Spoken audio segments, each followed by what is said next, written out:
welcome to this online seminar on such a sunny day where we are going to be talking about how to manage work-life balance for productivity gains.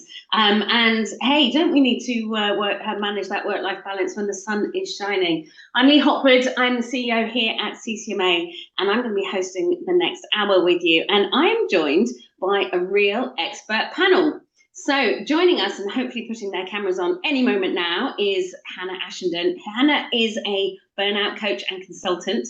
As a professional musician, which I only just learned recently, she suffered with severe anxiety, and her career is focused on helping others tap into their personal power, enabling them to have a high performance mindset and prevent burnout. So I can't wait to hear what Hannah has to say on this topic of conversation. We've also got Peter Lonsdale, who is HR consultant at McDonald's. And delighted to have Peter here, long-standing member of the CCMA. And Peter is responsible for the People Services Help Desk at McDonald's. It's a small contact centre that provides HR support to the McDonald's franchise infrastructure across the UK and Ireland. So I know we're going to hear more about the kind of conversations that his team have with the people that he supports. And we have Chris Deely, who is a WFM evangelist at Injixo. And frankly, Chris is a mathematician, I have discovered, and is a self-confessed contact center WFM nerd. So I can't wait to tap into all of that. And I'm going to be really leaning into that expertise in how we can use WFM tools and techniques in the contact center to create a balanced culture. Welcome to the panel. Good to have you. So, as always, you have the opportunity to participate in this discussion. If you have questions, please pop them in the Q&A. If you have comments, maybe even some advice or experiences that you want to share, please pop them in the chat. And I'm going to be keeping an eye on your questions and your comments, and I will bring them into the conversation as we go. Now, it's quite interesting that when we were preparing for today, discovering some of the insights, and I think you're going to hear lots of insights today. You're going to hear lots of advice and experiences from all of our panelists. But just hearing 79% of British adults reporting to be stressed at least once per month, with nearly half of UK workers close to burnout, and the report suggests that it's getting worse. Hannah, I'm going to come straight to you first. What do we mean by burnout? How does it present itself in an individual? Such a good question and such scary statistics, which is why I'm so happy we're having this conversation today. So I think most people think of burnout as being so exhausted that you're beyond being able to function properly or normally. That's certainly what Google will tell you: physical, mental exhaustion. And that's accurate, but I think that the statistics around stress kind of really give us the keystone here. My personal definition of burnout is chronic and debilitating energetic deficit, which is caused by a combination of physical, mental, and emotional stressors. And they're the kind of stressors that can build up really sneakily without us realizing. And this is where I think it's become so dangerous. I think we are so prone to overwhelm, overload, stress in our fast-paced world that we're not necessarily seeing the build-up. I liken it quite often to driving with the parking brake on, which is actually what people are experiencing. When you ask about symptoms, we do get things, of course, chronically exhausted, getting out of bed in the morning feeling, like you've been hit by a bus, no matter how much sleep you've had. We can have headaches, we can have neck pain, back pain, low immune systems, all of those things. But I think one of the things that people maybe miss, because actually we're so used to feeling it, is this feeling of driving with the parking brake on, and everything feels like an effort. Everything's 10 times harder. It's like one of those dreams where you're trying to run, but you're in mud and you're stuck. I think that can be quite a common experience. And I think, like I say, we've got used to it, unfortunately, so we don't necessarily see it coming. And you know what, that's interesting, because I don't think you do see it coming. So how do we get to that point? Is it because we are just simply too busy, we don't stop? Is it because we are pushing ourselves? I know that there's a lot of people in our industry that like to push for the next best thing and, very ambitious. Is it that we are constantly out of our comfort zone, which makes us feel uncomfortable, or are some of us just really prone to it? Well, I think it's a combination of all of those things. I'll try and nutshell them. I do think that some of us are way more prone to it than others. There are, and this is a big generalization here, but as an example, I think that people who are highly empathetic and take on the feelings of other people around them are more prone to burnout, or people who are maybe carers or parents carrying a heavier emotional or cognitive load, for sure. Often neurodivergent individuals are far more prone out to burnout because they're far more prone to sensory overload and sensitivity to their environment. Maybe the way that they process the world around them is different. I definitely put myself in that category and have done years of work in that field as well. And the two are, there's an intersectionality between the two. I also think that people who have been through trauma in the past and their nervous systems haven't fully recovered are more prone to burnout. People who are very self-critical, we've got our typical overachievers and perfectionists for whom nothing is ever quite good enough, but are always pushing themselves, like you say, to do more. I don't think pushing ourselves or being busy in themselves are necessarily dangerous if we have the mental and emotional resilience to handle it. But those things are supposed to be positive for our growth. So when we put ourselves out of our comfort zone, we experience a healthy kind of stress. It's called eustress. And we're built to experience that for short amounts of times, but then we need to recover and rest. And that, I think, is what we're not getting, which then leads me into this idea of, like you say, are we all just too busy? I do think that we've become addicted to being busy. And part of it is sort of, I can't say the words, societal expectations, talking about moving too fast, right? Take a breath and slow down. Part of it is societal expectations. I think of we've kind of started inadvertently, I think without necessarily realizing, to shame not doing very much. And we get the badge of honor for overworking and pushing ourselves beyond and going, all of the personal growth stuff that I love as a reason I became a coach can be very toxic if we don't actually acknowledge that periods of rest are really important. So I think we've become addicted to overdoing, and also then just technology and the way that it affects our dopamine levels and our adrenaline, and we're so hooked into the next thing.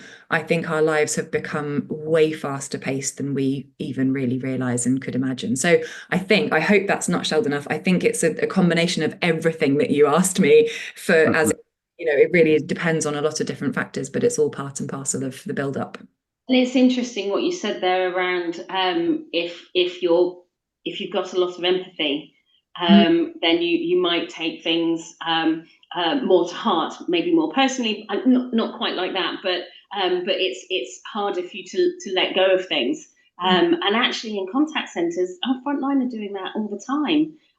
There's a real pressure to be more empathetic to the people that are calling in.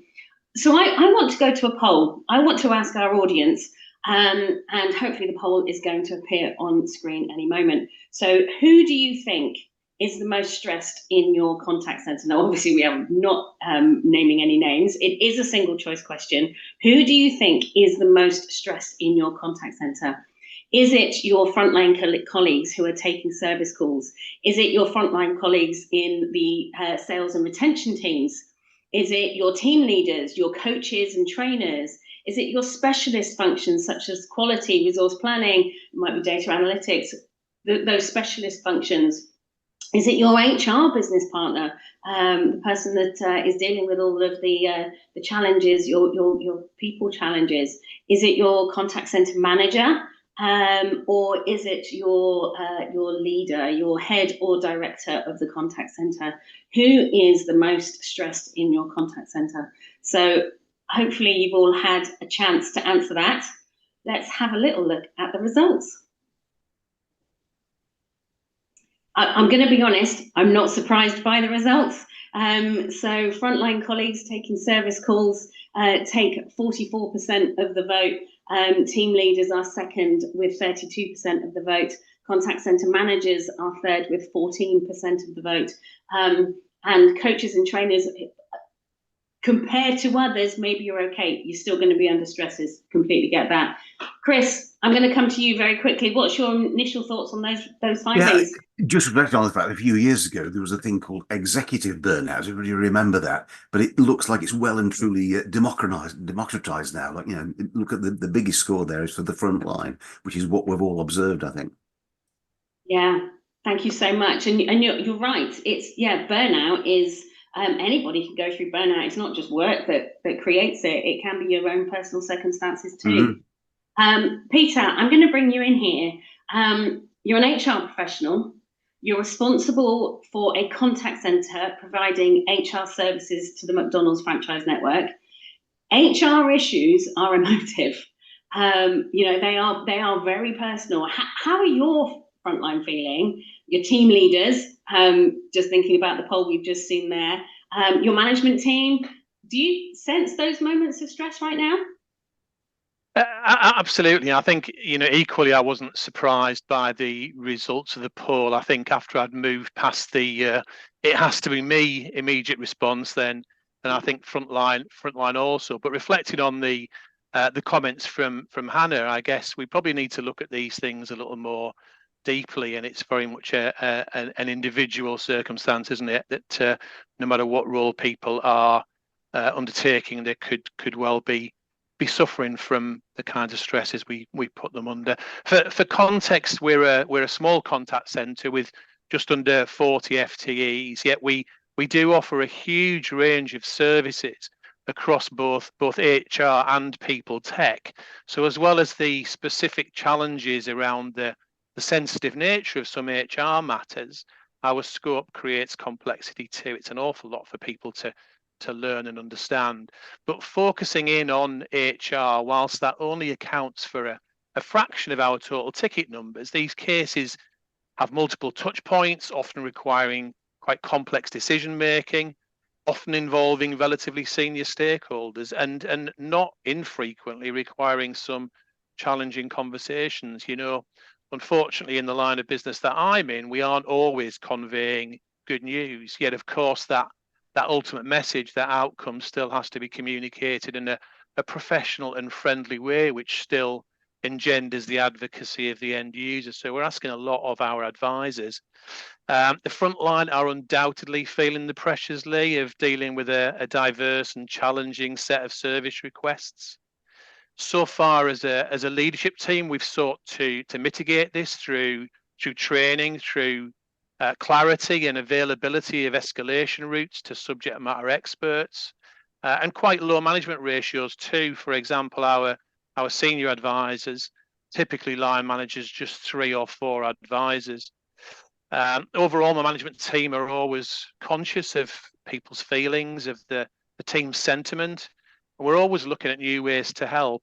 For example, I expect our next big move will be likely to be to hive off some of the core sensitive employee relations cases to a smaller, more specialised team within our overall people services team. That's fascinating, and you're right, and your environment is maybe different to some of the people that are listening, but there is so much commonality there around the variety of conversations that you're having. Some of them might be easier than others, but you've still got that need to be empathetic. And one of the other things that we hear a lot of is that the front line, the whole contact center, has got to do more with less, or at least with the same. We're hearing it more and more as AI comes in. Is this the root cause of the issue, Peter, or is there's something more going on? I think it's certainly part of it, and there's probably two perspectives to consider here. That concept of more for less from a customer demands perspective seems to be very common, particularly in my sector of retail or hospitality. But I know the other context is also as a department where our internal stakeholders, the business or maybe our executive teams, are looking for economies or cost control. I think that's quite natural, and whatever kind of business you're in, then to a degree, that's the deal, right? However, there has to be a value equation, and as a leader, you have to be able to quantify what you give and show your business that you deliver that in a cost-effective way. I think that's a huge part of my job personally, being able to demonstrate and quantify the return on investment that the team provides to get the resources to enable them to provide that service. Budgets, driving resources, and then deploying those resources through a great schedule are hugely important. These have to be a very impactful part of the mix. And as I've just said, I think that's largely down to me to enable through my influence. My management team on a day-to-day basis are much more focused on supporting the team and customers, and both of these groups are increasingly challenging or vulnerable. Customers do seek more, can often be more litigious, and many come to us with really significant issues, increasingly in the space of mental health concerns or other sensitive matters. And the team too really reflects society, and we have to respond more to their individual well-being needs, as well as simply applying policies across whole populations. It's very personal. It's no good, for example, having an employee assistance program without the leadership who've got the skills to help support individuals in their specific circumstances, and doing that with a genuine, caring and supportive manner. And to be transparent, we do have more absence incidents than I'd hoped. So leadership training is really important to us, and it has to keep getting better and better all the time to meet these changing challenges. Thank you, Peter, and thanks for sharing. And hey, for those of you listening, if what Peter's been talking about there really resonates with you, please do share. If there's things that you've done to support, please do share it in the chat. And as I say, if you've got any questions for our panel. And when we were talking ahead of today, Peter, you told me about a strategy that you're taking to change your cost model. Now, this piqued my interest even more than what we're talking about right now. And I assume that you're doing this in order to take back control of your operation and maybe to relieve some of these pressures. Tell us what you're doing. Yeah, I think absolutely. To do these things, you need to be able to pay for everything, and you need to be able to plan ahead. We've been effectively a cost center for many years since our inception, paid for by the broader business, but actually we're supporting hundreds of independent organisations, i.e., our franchisees, as Lee said in the introduction, and that inevitably leads to cost pressures. And even the cycle that we have to follow of budget submissions and approvals is so cumbersome that you always feel as though you're starting the year kind of behind the curve.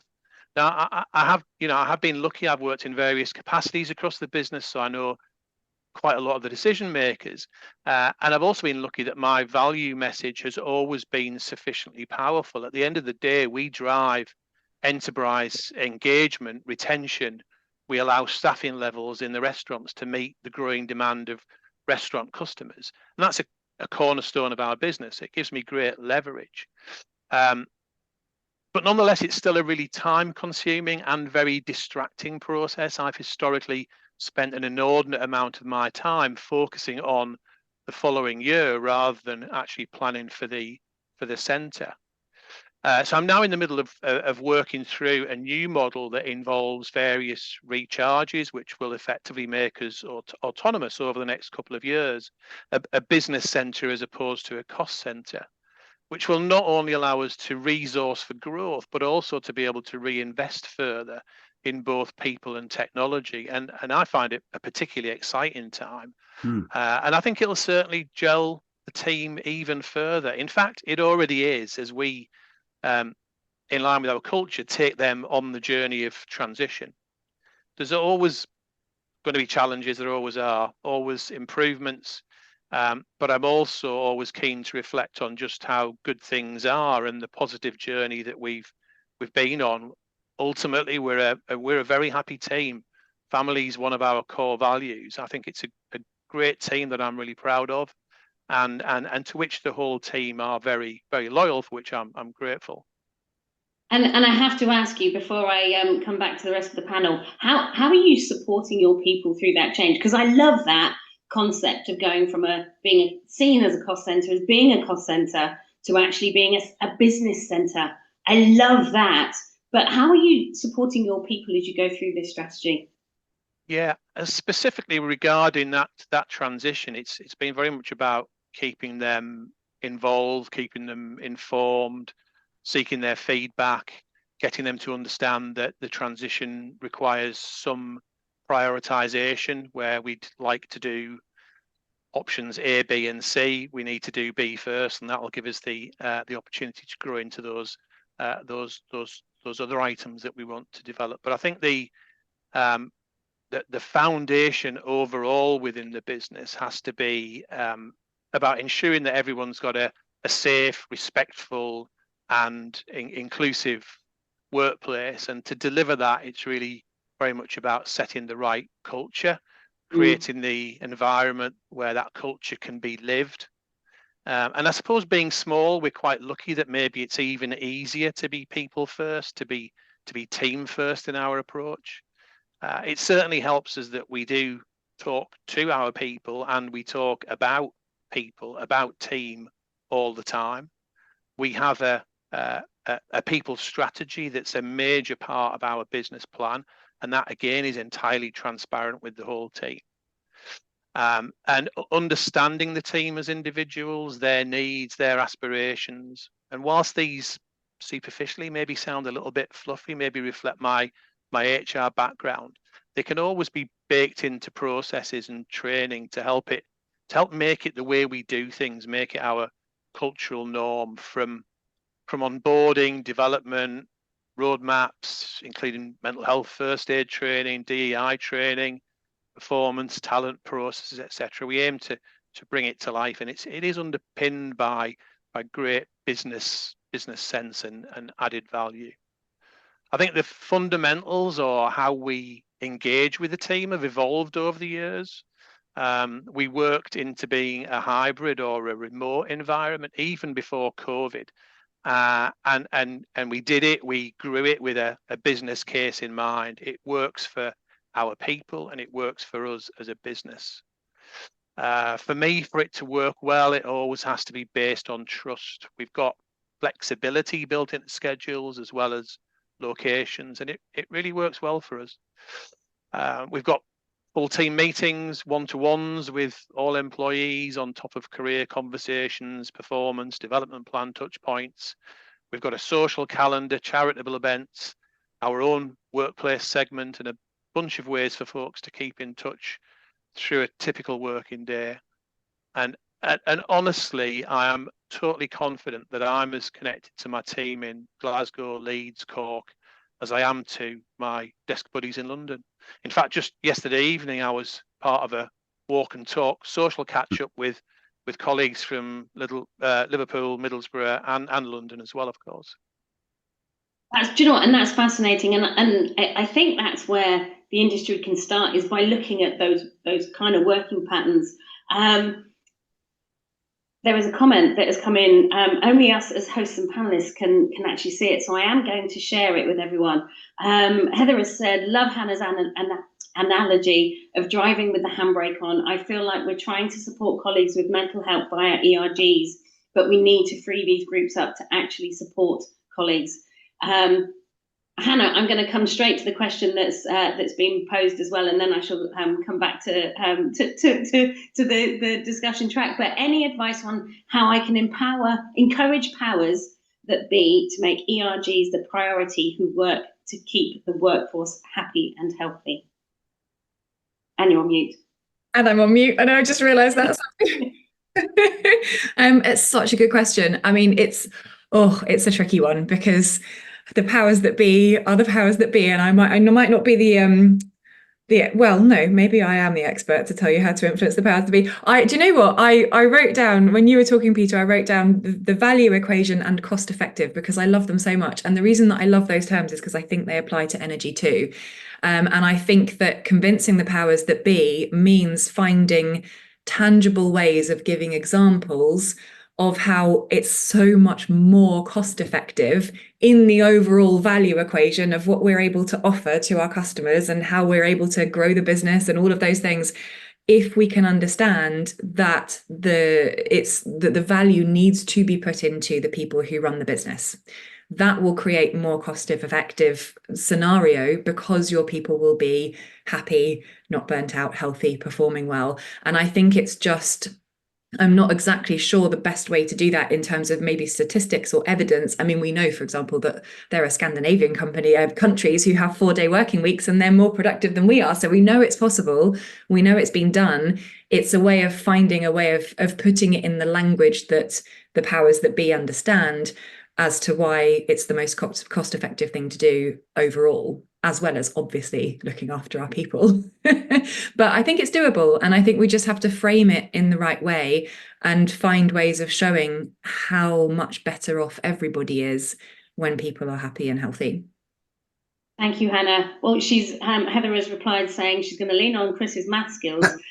But thanks for the idea. I'll get that done. And I think you're right. I mean, we know that the front line, the interactions that are going on the front line are getting more difficult. Customers are getting more irate. We hear this all the time. And the evidence in our research really suggests that this is in part driven by customers being pushed through self-service channels that aren't maybe as effective as they could be. And obviously this is having an impact on our, what we think we can do. It's having an impact on us personally. Hannah, how is that true? Are we feeling all a bit personal and we're feeling a bit negative about ourselves? Does that impact our stress levels?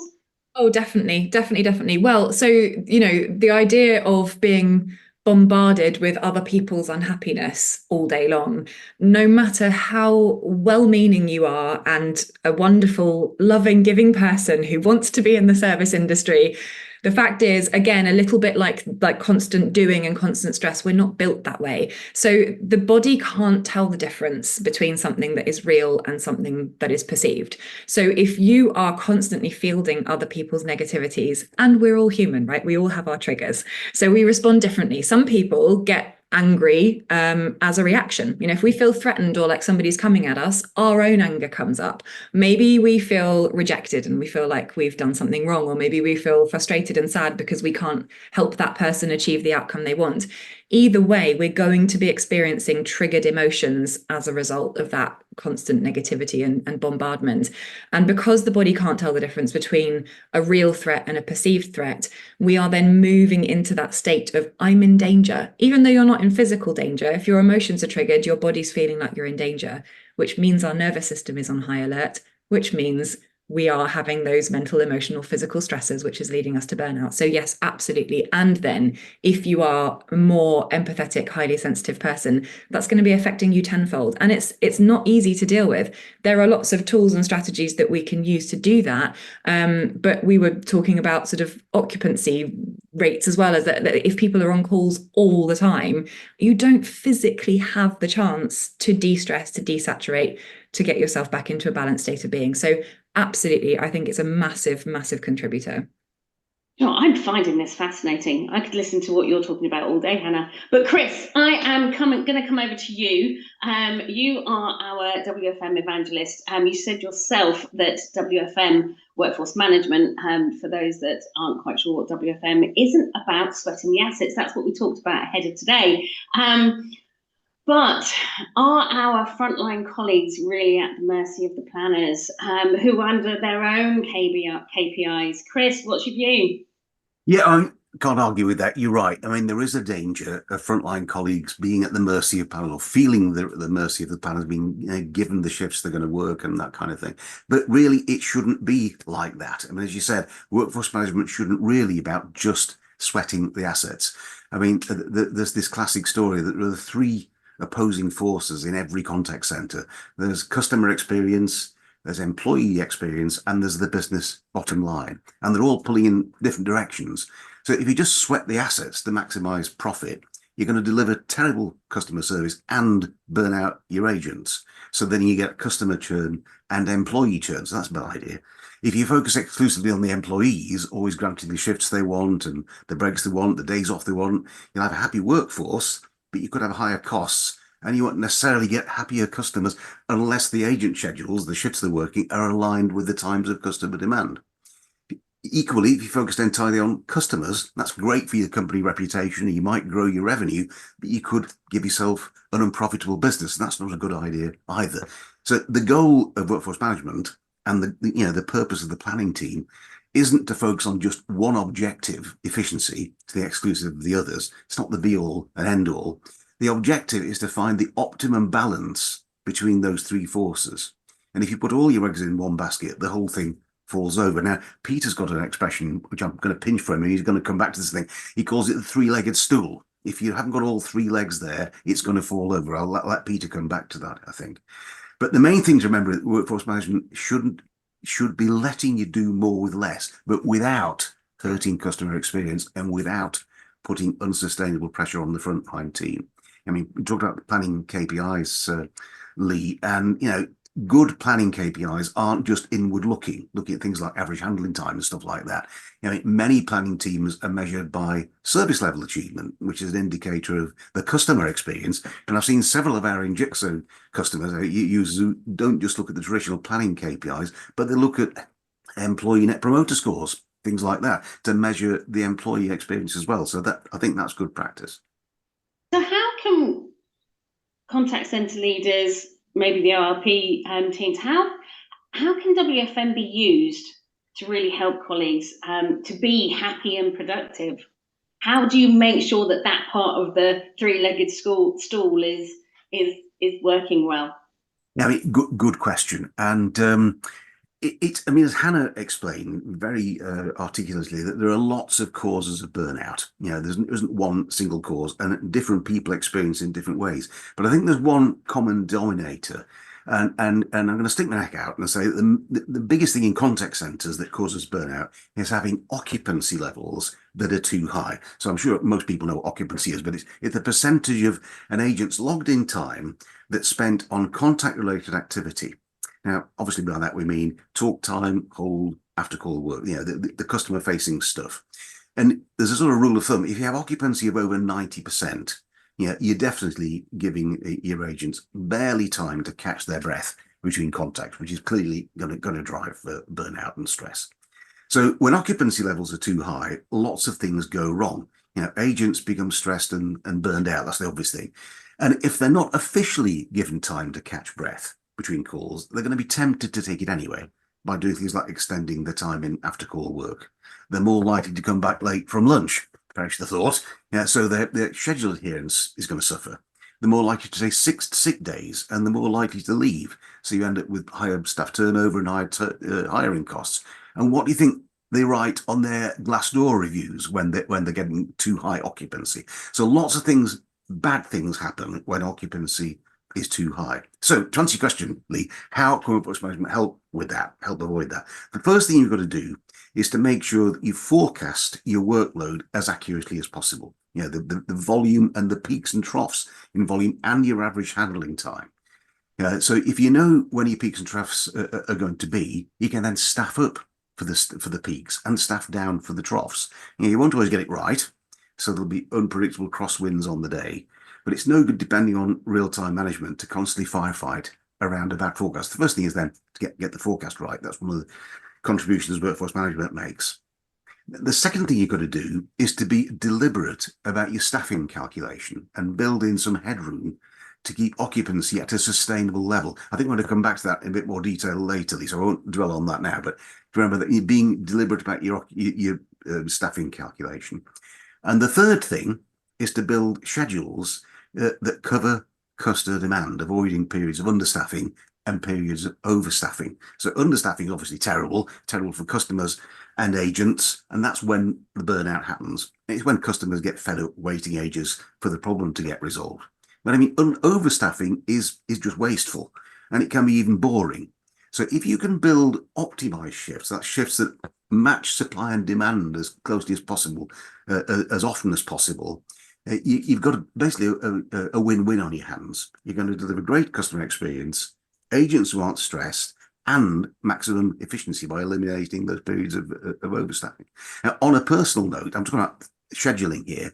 A lot of people in the planning world get excited about forecasting, and it is very important. You know, a good forecast is the cornerstone of the planning process. But scheduling, especially optimized scheduling, is where the magic happens. And just one final point about how workforce management can help. An integral part of optimized scheduling, it's not just about the technology and maths and stuff like that. It's about engaging agents in the planning process, giving them a say. And that could be as simple as having a process to capture individual working time preferences, whether it's a poll or team meetings or whatever it might be. Have a mechanism for doing that. Now, recognize you won't be able to please all the people all the time. But if you don't know what people want, how can you ever give them the shifts they want? I mean, lots of our customers tell us that they were pleasantly surprised when they did this exercise. They found out, believe it or not everyone wants to work 9 to 5, Monday to Friday. You know, some people actually prefer what used to be called unsocial hours. You know, technology can help, self-scheduling, shift bidding, self-service for shift swaps and holidays, especially on your smartphone. But the main thing is giving an agent a say and building that into your optimized scheduling. Probably long answer to a short question there, Lee, but no, sure.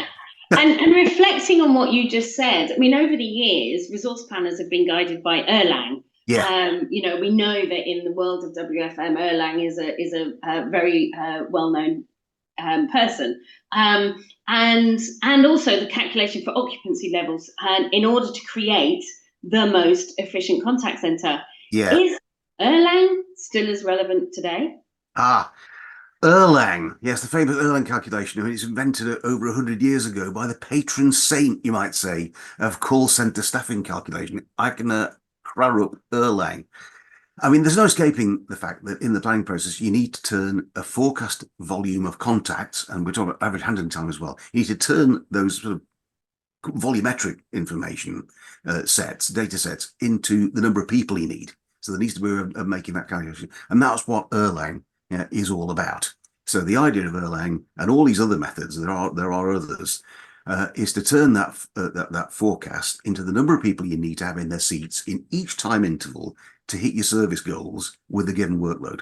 So, as you said, Erlang is very well known. Erlang C method is the time-honored way of doing it, but it does have some limitations. I mean, for a start, it's only really suitable for inbound abandoning contacts like calls. It can be adapted with a bit of extra maths for concurrent interactions like web chat, but those are still abandoning contacts, and it's not very good for things like emails. I'm not here to plug in Jigsaw Workforce Management. So I'm not going to talk about modern alternatives to Erlang, but it doesn't matter what method you're using, whether it's Erlang or something else, regardless of what you're doing. One thing is certain: if you just use the raw number that comes out of the staffing calculation, you've got a perfect recipe for burnout. Erlang and all the other methods out of the box make no allowance for occupancy and shrinkage. So you need to inflate that raw staffing requirement to give you some headroom to avoid that burnout and excess occupancy. So you mentioned shrinkage there. It's something that we monitor in the CCMA benchmark as well. Can you just briefly explain exactly what it is and why it's important in the contact center? No problem. I mean, shrinkage, again, it's one of those terms that everybody has heard of. A lot of people know what it is, but good point. Let's just explain it. So it's the percentage of paid time that employees are available to handle contacts. So it includes, the percentage of paid time that employees are not available to handle contacts. That's the key thing. So it includes unproductive at-work activities like breaks, meetings, training, one-to-one, things like that, plus out-of-office time for things like holidays, sickness, just turning up late, and general unexplained absences. Now, why is it an important number to track? Well, as I mentioned, get a bit of a trail for this a couple of minutes ago, it plays an important role in calculating how many people you need to have scheduled in each interval so you hit your service level goals and you don't burn people out. So if you don't factor in shrinkage, and we'll come on to occupancy as well, if you don't factor in these overhead numbers, you'll always be understaffed, and then you'll always have stress and burnout. Interesting. So hopefully everybody knows what their shrinkage levels are. And in which case, I'm going to go to another quick poll. It is a quick one. So can I say get your fingers on your buzzers? I'm not quite sure that's right, but hopefully it will appear on screen any moment now. What is your current shrinkage? So there's a few options here, up to 10%, 10 to 20%, 20 to 30%, 30 to 40%, 40 to 50%, over 50%. Maybe you don't even measure it, which is quite possible, or maybe you just don't know, and that is also okay, because it just simply might not be in your role. So what is your current shrinkage? So hopefully you've all had a chance to have a little think about what it might be. Maybe it's on the tip of your tongue. Let's see what the results reveal. So 39% say that they simply don't know, and that's fine, because it might be in your, not something that is covered in what you do. 16% say 20 to 30%, and there is 14% that don't measure it. Chris, please take a comment on these results. I mean, and interestingly, just to put some context in here, which fits fairly snugly into what those results reveal, is that on the CCMA benchmark, shrinkage was reported at 29.6%. Here we go. Yeah, I mean, there's quite a spread there, but it is interesting that the most popular response is 20 to 30%, which, and you mentioned the CCMA survey results. We did a survey of our customers about a year ago, and guess what? It was 28%, so in the same sort of area. And that seems to be something of a sort of industry average. Quite a few people with less than 20%, which is quite impressive. Maybe it's a difference of calculation. I don't know, but I think the figures are supporting what we knew from other surveys. So that's great. Got a representative audience. People that don't measure it or don't know it. I'm sure I'm stating the obvious here. It is my specialist subject. If I appeared on Mastermind, my specialist subject would be the obvious. But if you've got a workforce management system, there'll almost certainly a report in there that will tell you what your shrinkage is. It might not be called the shrinkage report. So in Jigsaw, for example, it's called the activities report. But if you've got workforce management, there should be a way of getting a report out that will help you with that, if that's useful. Thank you, Chris. Do you know what? I reckon that you should actually apply for Mastermind and see if they can have a WFM as a specialist subject. I love that idea. Love that. What a great idea! What a great idea. It's a challenge for you. But surely this is all about balance. We've talked about the three-legged stool, but balancing colleagues' needs from having more breaks. It's something that we talked about 18 months ago in some mental health and wellbeing research we did. There's training requirements. Obviously, I mean, we've seen in the benchmark alone that the amount of training now for the frontline has increased. And simply, as Hannah said, that downtime, that stop time, and obviously when you've got all these KPIs flying around as well, it's just not easy. Peter, how do you do it at McDonald's? I mean, I guess the short answer is that I totally agree with Chris's perspective about the power of workforce management and great scheduling. Have we got great workforce management and great scheduling? Not yet, but we're kind of working on it, and we have been working on the evolution of that for a number of years. I think it's probably worth zooming out a little bit first to kind of think about what is it we're ultimately trying to achieve, and then rationalizing why workforce management is so important so that we can justify focusing on it. So I suppose, ultimately we're all obviously trying to deliver positive quality and quantity of business outcomes through our functions, but we're also looking to retain and engage our workforce, about giving people a reason to stay with us, removing reasons that they might want to leave. So you do need a balanced approach, and sometimes reflecting on a bit of theory can help that. I can remember many years ago, in fact several decades ago, doing my CIPD qualification, and one of the principles that stuck in my mind ever since was Maslow's hierarchy of needs, and I'm sure some of you will have heard of that from the past. If you haven't, or you've forgotten it, it's well worth a bit of a bit of a refresh. And particularly, I always find the workforce, the workplace parallels are really insightful. In fact, it was something that I used to use regularly when I was delivering HR training to our restaurant management teams. Maslow talks about physiological needs, safety, love, self-esteem, and self-actualization. But starting with the baseline for us, that's maybe something to do with fair pay for a fair day's work, working conditions, hours, and flexibility.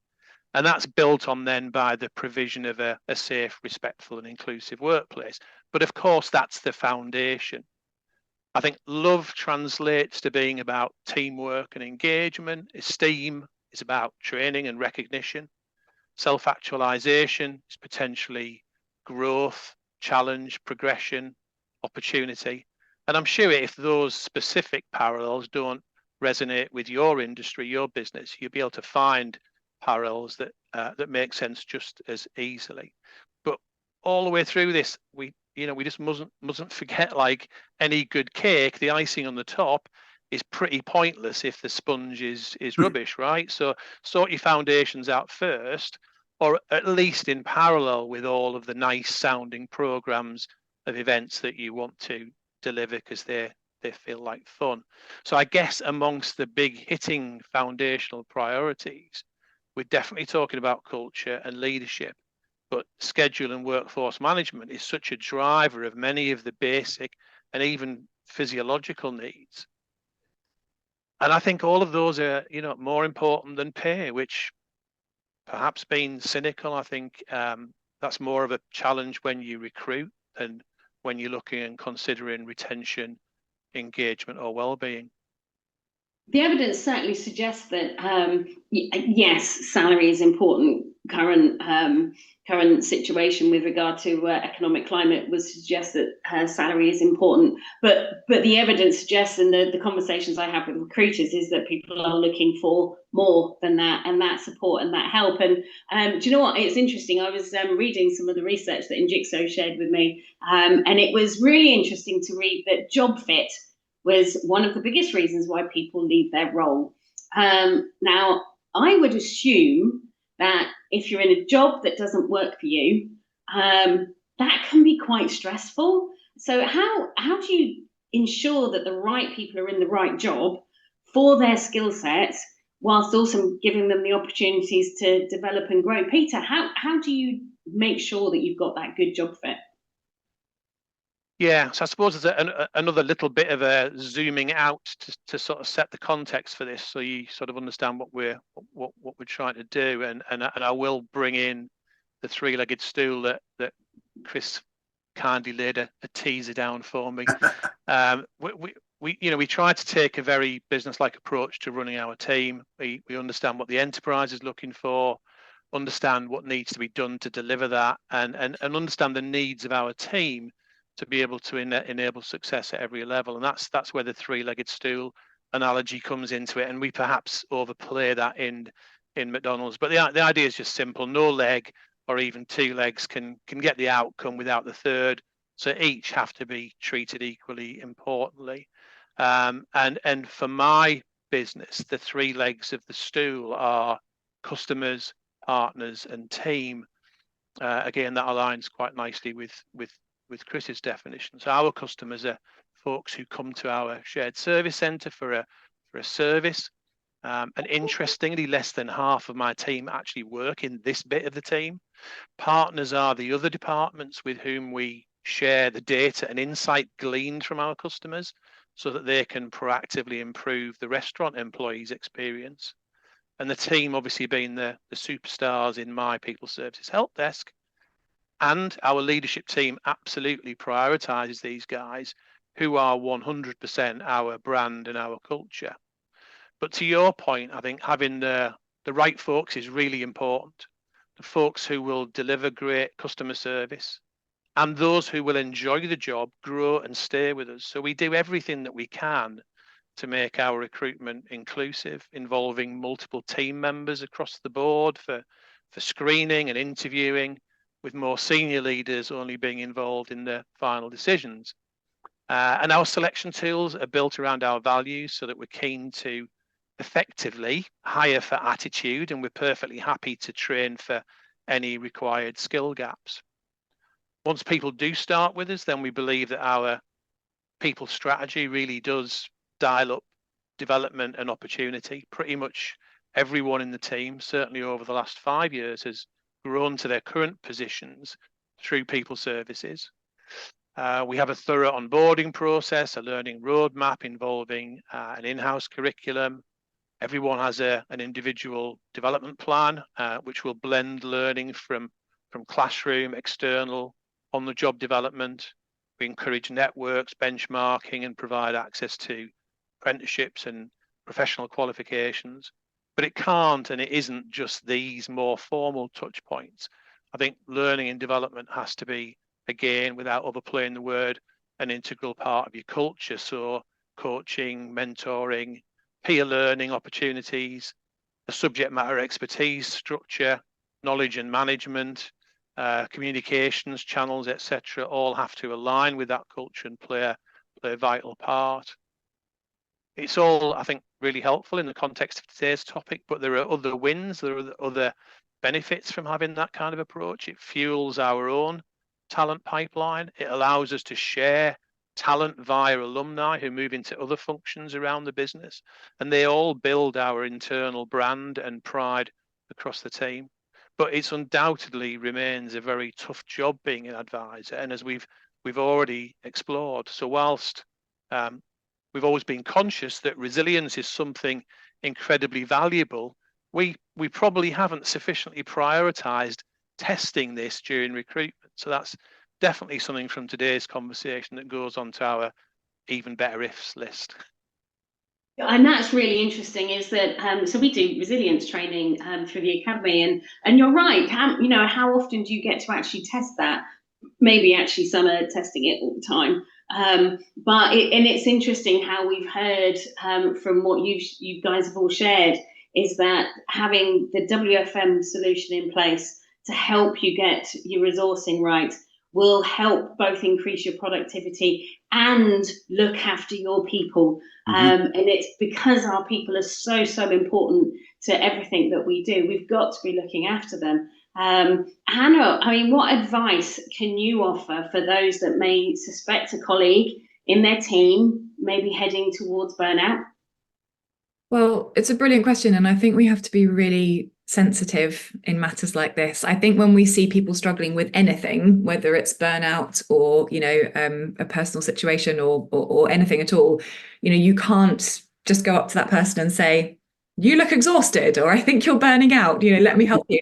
So I think, and this is, I think, where training and awareness in general, both for, primarily for managers, but for everybody across the board, is really important to know how to open communications, or how to open the door for communication, at least.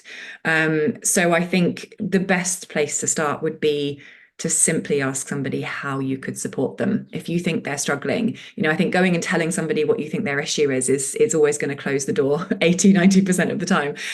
So asking them how you can support them, but specifically asking them if there is something that you could help them resolve, because a lot of the time there's so many things going on that have led to overwhelm. It's never just the one thing that appears to be stressing us out or exhausting us or burning us out.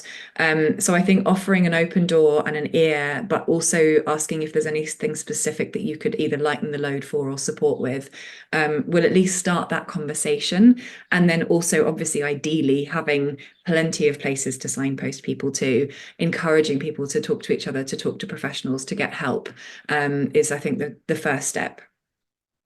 Thank you. Hannah, I'm going to ask you another question in a moment to close on, which is basically asking for some advice for all of us to help us deal with our own pressures and stresses. But Chris, before I do, if I can come to you, how can I'm going to say in a nutshell, as a top tip, if you like, how can you use WFM to really support on the burnout? And if you can see that someone might be heading in that direction from a frontline perspective? Yeah, I mean, there are indicators you can get from your workforce management system about when people, if people are taking too long on their calls. That's an indicator that they're likely to be struggling. There may be a training need or some other need that you need to intervene with, something like that. There's one other thing I did want to mention. I will shut up in a moment because I'm keeping an eye on the clock. We talk about employee engagement, which is about giving them a say and not making it a sort of one direction of communication. There's another thing called empowerment, which another cause of stress and burnout is when people are not simply given enough authority and autonomy to delight the customer, without having to get maybe 1 or 2 levels of supervisor approval. So if you find that that's happening all the time, that's another indicator you need to watch out for. So engagement is just as important as empowerment. Yeah, do you know what? I hear that too. So Hannah, I have to ask you, what advice would you give those that may be feeling that they are approaching critical levels of burnout? People that are maybe listening today that have maybe tuned in because we're talking about burnout. What advice do you give those folk? Okay, so again, trying to nutshell in our last 3 minutes, I'm going to steal a couple of things as well from our previous analogies. Well, so first of all, please recognize your triggers when you can and get help. Talk to somebody. Just have a conversation. You are not alone. And also remember that burnout, it takes much longer to heal from burnout fully than it does to recognize that you are burnt out. So you're on a journey. Be gentle with yourself. Take your time. And at the same time, know that any of the things I'm going to suggest here will make a very big difference over time if you can do them consistently. So to take the analogy of the stool, of the 3 prongs or the 3 legs, I always talk to my clients and my teams about physical, mental, and emotional balance. So if you feel that you need to do something to start what I call reclaiming your energy from burnout, I would suggest that you look at your 3 biggest, what I call energy leaks. So something physical that you can do, something will be not quite right. Could you drink more water? Could you get more sleep? And I know these are all the things that we know that we're supposed to do, but it's only a part of the puzzle. So look at something physical that you can help yourself with and let that be a non-negotiable. Something mental, there is always a million thoughts going in every single direction that is taking our energy and stressing us out. Could it be something as simple as checking your bank account every day? I know nobody likes to do it. I don't either. But those unknowns, plugging an energy leak means taking away the unknowns in our environment, which gives us that sense of sort of psychological peace and grounding. So take something mental that you can resolve for yourself and make easier. And then something emotional. Is there somebody that you need to have a conversation with? Do you need to just look at self-care and self-acceptance a little bit more? If you can take something from each of those camps, you will start to soothe your nervous system and you'll start to reclaim your energy in small but consistent ways. But please keep talking to people and seeing what kind of formal help you can get as well, because like I say, the road is a medium to long-term one, but it's possible.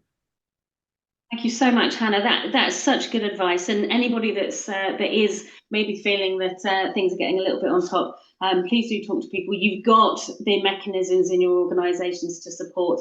And if you haven't, then there are folk like Hannah and other folk around that are there to support you. Guys, thank you so much. I have really enjoyed this conversation. It's been fascinating. It's been educational. It has been so good.